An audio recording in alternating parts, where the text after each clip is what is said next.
ఉంటే ఒక పార్టీ వ్యతిరేకిస్తుందని మాట్లాడారు. బీఆర్ఎస్ పార్టీ ఎప్పుడు వ్యతిరేకించలేదు.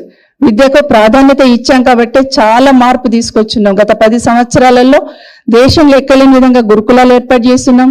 దేశం లెక్కలేని విధంగా ఈరోజు మన ఊరు మనబడి లాంటి స్కీమ్ తీసుకొచ్చి ఈరోజు ఏర్పాటు చేసిన సందర్భం ఉంది.